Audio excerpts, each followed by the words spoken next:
बुंदेलखंड की सुनो कहानी बुंदेलों की बानी में। पानीदार यहाँ का घोड़ा, आग यहाँ के पानी में।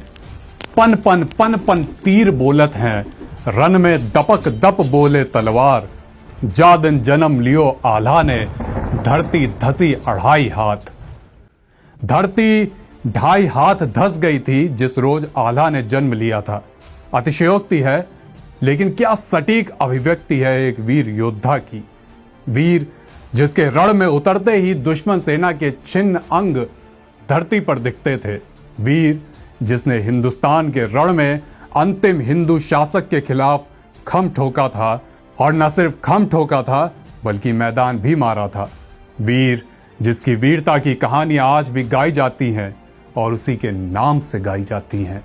हम बात कर रहे हैं आल्हा की, और आल्हा की बात कभी भी पूर्णता को प्राप्त नहीं हो सकती जब तक जिक्र उदल का ना हो। आल्हा उदल 2 भाई, बुंदेलखंड की धरती के वीर योद्धा, जिनका जिक्र ताजा हो गया जब हाल ही में प्रधानमंत्री नरेंद्र मोदी बुंदेलखंड पहुंचे। यूं तो आल्हा उदल का जिक्र किसी राजनेता के दौरे का मोहताज नहीं है, लेकिन हमें भी तो बहाना चाहिए आपको कहानी सुनाने का। तो ये बहाना ही सही। 11वीं सदी की बात है। कलिंजर और महोबा पर उस वक्त शासन था राजा परमाल का। महोबा तो आज भी इसी नाम से जाना जाता है, तो आप इससे परिचित होंगे ही। वहीं कालिंजर का किला आज उत्तर प्रदेश के बांदा में स्थित है। ये दोनों क्षेत्र बुंदेलखंड रीजन का हिस्सा हैं। राजा परमाल चंद्रवंशी क्षत्रिय वंश के राजा थे। उनके सेनापति थे दसराज। सेनापति दसराज के घर वर्ष 1140 के आसपास 2 पुत्र हुए। बेटों का नाम रखा गया आल्हा और उदल। आल्हा उदल छोटे ही थे जब उनके माता पिता का निधन हो गया। राजा परमाल ने दोनों को शिक्षा दीक्षा दिलाई, दोनों को अपने बच्चों की तरह ही बड़ा करा। दोनों भाइयों की वीरता और साहस देखकर राजा परमाल ने उन्हें अपनी सेना की बागडोर सौंप दी, सेनापति बना दिया।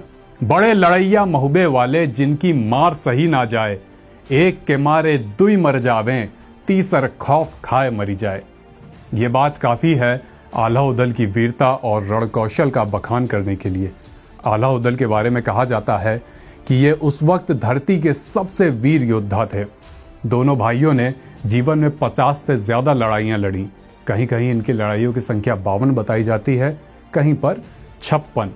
कहा जाता है कि एक बार किसी ने राजा परमाल के कान भर दिए कि आल्हा की नज़र आपके सिंहासन पर है। राजा ने आल्हा की परीक्षा लेने के लिए उन्हें दरबार में बुलाया। कहा कि आल्हा, हमें तुम्हारा घोड़ा बहुत पसंद है, तुम इसे हमारे हवाले कर दो। आल्हा ने कहा कि महाराज, एक वीर अपना घोड़ा और अपना शस्त्र किसी को नहीं देता। राजा को क्रोध आया। उन्होंने आल्हा को तुरंत राज्य छोड़ देने का फरमान सुना दिया। आल्हा मान गए, कन्नौज चले गए।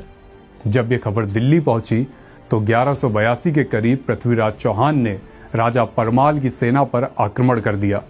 राजा परमाल को आल्हा की अहमियत पता चली। कन्नौज संदेशा भिजवाया गया कि राज्य खतरे में है। मातृभूमि की खातिर आल्हा वापस आए। संग में भाई उदल को भी लाए। दोनों भाई पृथ्वीराज चौहान की सेना पर टूट पड़े।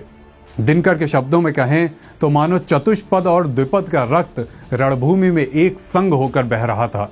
पृथ्वीराज चौहान, जो स्वयं एक प्रतापी राजा थे, बड़े वीर थे, उनकी सेना को आल्हा उदल के सामने युद्ध में हार मिली। लेकिन इस युद्ध में उदल वीर गति को प्राप्त हुए। वहीं आल्हा के बारे में ऐसी जनश्रुति है कि वे अमर हैं। वीरता के कारण उन्हें अमरत्व का वरदान प्राप्त हुआ था। उदल के शहीद होने के बाद जब आल्हा को अपने अमरत्व का पता चला तो उन्होंने दुख में कहा, पहले जानती हम अमर हई, काहे जुझत लहुरवा भाई।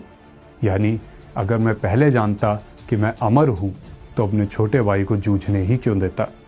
बुंदेलखंड में लोगों की मान्यता है कि मैहर देवी मंदिर में आज भी आल्हा देवी दर्शन के लिए आते हैं। आल्हा उदल की गाथाओं को आज भी बुंदेलखंड से लेकर कन्नौज तक गाया जाता है। वीर रस से लबरेज इन काव्य रचनाओं को आल्हा कहा जाता है। जब रात में पूरी पंगत बिठाकर ढोलक, मजीरे और कहीं कहीं सारंगी की धुन पर आल्हा गाए जाते हैं तो कोशिकाओं में रुधिर का संचार कुछ बढ़ जाता है। नसों की फड़फड़ाहट और तेज हो जाती है।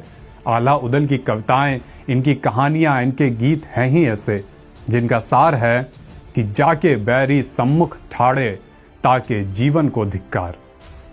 जब कभी आप बुंदेलखंड जाएं तो इन कहानियों को जानने का, टटोलने का, इनको समझने का प्रयास करें।